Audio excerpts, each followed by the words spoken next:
ஓம் நம சிவாய. தெய்வத்தின் குரல் முதல் பகுதி. பக்தியே பெரிய லக்ஷ்மி என்ற தலைப்பில் மகா பெரியவா அருளிய உரை. இதைத்தா அதைத்தா என்று நாம் பிரார்த்திக்க வேண்டியதே இல்லைதான். நம் யோகிதைக்கு என்ன தர வேண்டும் என்று அம்பாளுக்கே தெரியும். இருந்தாலும் நடைமுறையில் இப்படி விவேகத்தோடு இருக்க முடிய மாட்டேன் என்கிறது. இது வேண்டும் அது வேண்டும் என்பதற்காகத்தான் பிரார்த்தனை செய்கிறோம். யோசித்து பார்த்தால் இதை அடியோடு தப்பு என்று சொல்ல முடியவில்லை. கீதையில் பகவான் பக்தர்களை 4 தினசாக பிரித்து சொல்கிறார்.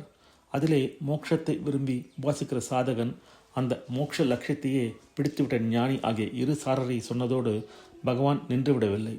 நோய் நொடி முதலான துன்பங்கள் நீங்குவதற்காக பிரார்த்திக்கிறவன், பொருளை வேண்டி பிரார்த்தனை பண்ணுகிறவன் ஆகிய 2 சாரரை கூட சேர்த்து கொள்கிறார். இம்மாதிரி லௌகிக சௌகரியத்துக்காக வழிபடுகிறவர் கூட தன்னை பூஜிப்பதாக பகவான் ஒப்புக்கொள்கிறார். பகவானே ஒப்புக்கொண்ட விஷயத்தை நாம் ஆட்சேபிப்பதற்கு இல்லை. ஆனால் கீதா சாஸ்திரம் முதலிய எந்த ஞான நூலாகட்டும் சமய கிரந்தமாகட்டும் இகலோக சௌக்கியங்களை தள்ளிவிட்டு சாஸ்வதமான பேரின்பத்தைத்தான் நாட வேண்டும் என்பதை லட்சியமாக வலியுறுத்துகின்றன. அப்படியானால் பகவானே முரண்பட பேசுகிறாரா? அப்படி அர்த்தமில்லை. லௌகிக காரியங்களை எடுத்த எடுப்பில் யாராலும் விட்டுவிட முடிகிறதில்லை.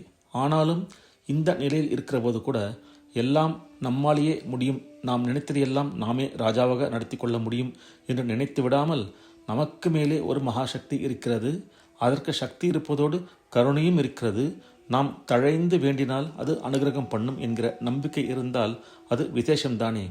பணம் வேண்டும், வீடு வேண்டும், பதவி வேண்டும் என்றெல்லாம் பிரார்த்தனை செய்கிற போது கூட இப்படி ஒரு மகாசக்தியிடம் நம்பிக்கை வைத்து அதனிடம் நம் அகங்காரத்தை எல்லாம் தாழ்த்தி கொண்டு நிற்கிறோம் அல்லவா? அந்த மட்டில் இது நாஸ்திகத்தை விட எத்தனையோ சிலாக்கியம்தானே.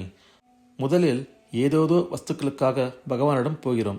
பூஜை, ஆலய தரிசனம், ஸ்தோத்திரம், ஜபம் என்று செய்கிறோம்.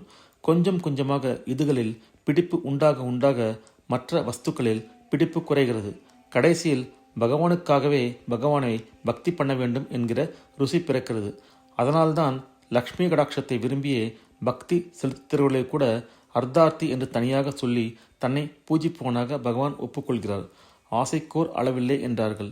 முக்கியமாக செல்வம் வேண்டும் என்கிற ஆசைக்கு எல்லையே இல்லாமல் போய்விடுகிறது. இதனால்தான் அனர்த்தம் எல்லாம் வந்து விடுகிறது. ஞானம் வேண்டும், குணம் வேண்டும் என்றெல்லாம் பிரார்த்திக்கிறவர்கள் எங்கேயாவது துர்லபமாக இருப்பார்களோ என்னவோ. லக்ஷ்மி கடாட்சத்துக்கு மட்டும் பிரார்த்திக்காதவர் இல்லை. இதிலே எந்த கோடீஸ்வரனுக்காவது திருப்தி வந்திருக்குமா என்றால் அதையும் காணோம். சௌக்கிய அனுபவம் அதிகமாக ஆக ஞானம் வேண்டும் என்ற எண்ணம் குறைந்து கொண்டே போகிறது. இதனால்தான் லக்ஷ்மி இருக்கிற இடத்தில் சரஸ்வதி இருப்பதில்லை என்று பொதுவில் வசனம் வந்துவிட்டது. இதற்கு வேடிக்கையாக ஒரு காரணம் தோன்றுகிறது. சாதாரணமாக மாமியாரும் மாட்டுப்பொண்ணும் ஒரே இடத்தில் ஒத்து இருக்க மாட்டார்கள். மகாவிஷ்ணுவும் பிரம்மாவும் தகப்பனாரும் பிள்ளையும் ஆகிறார்கள் என்றால் அப்போது மகாலட்சுமியும் சரஸ்வதியும் மாமியார் மாட்டுப்பெண் ஆகிறார்கள். இவர்கள் சேர்ந்து சௌஜன்யமாக இருக்க மாட்டார்களே. அதனால்தான் பொதுவில் லக்ஷ்மி கடாட்சம் இருக்கிற இடத்தில் சரஸ்வதி கடாட்சம் இருப்பதில்லை. அல்லது இதையே நல்லபடியாக சொல்லலாம். மாமியாரிடம் உள்ள மகா மரியாதை காரணமாகவே அவள் இருக்கிற இடத்தில் தான் முந்திரி கொட்டை மாதிரி தெரியக்கூடாது என்று சரஸ்வதி ஒதுங்கி போவதாகவும் சொல்லலாம். இதெல்லாம் வேடிக்கையாக சொல்கிற பேச்சு. வாஸ்தவத்தில் இருக்கிறது ஒரு பராசக்தி தான். அவள்தான் எந்தெந்த சமயத்தில் எந்தெந்த விதமாக அனுகிரகம் செய்து பக்குவத்தை தர வேண்டுமோ அப்படி செய்வதற்காக மகாலட்சுமியாக, சரஸ்வதியாக, ஞானாம்பிகையாக வருகிறாள். ஏதோ ஒரு ரூபத்தில் பக்தி என்று வைத்துவிட்டால் போதும். அப்புறம் நடக்க வேண்டியது அவளே பார்த்து கொள்வாள். இந்த பக்தி தான் நமக்கு பெரிய செல்வம். அதுவே பெரிய லக்ஷ்மி. ஓம் நம சிவாய. அடுத்த பதிவில் நவராத்திரி நாயகியர் என்ற தலைப்பில் மகா பெரியவா அருளி உரையை கேட்போம். ஓம் நம சிவாய. ஹர ஹர சங்கர, ஜெய ஜெயசங்கர, காஞ்சி சங்கர, காமகோட்டி சங்கர.